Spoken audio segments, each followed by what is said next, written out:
Alrighty, let's learn the G7 chord.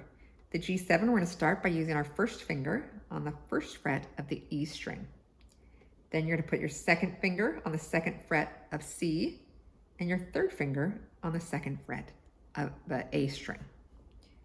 Let's ring them out, see how they sound.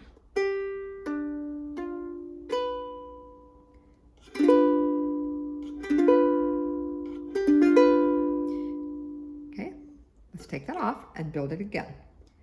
So again, we're going to go the first finger, second fret of E, second finger, second fret of C, third finger, second fret of A.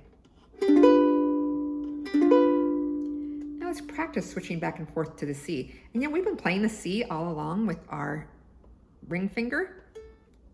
Might work to try it with your pinky here. It's going to save you a lot of effort if you can do it with your pinky. So we'll do the C,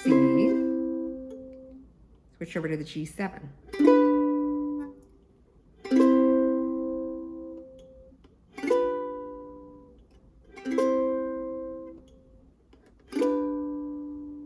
Okay, so we're switching from the C, whether you're playing with that with your ring or your pinky. So we've got C,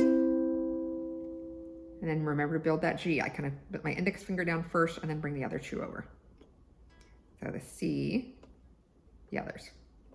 The others. Okay. C, G7, C. Let's try that with 4 strums per chord.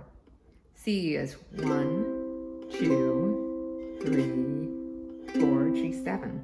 1, 2, 3, 4, and C. 2, 3, 4, G7. 2, 3,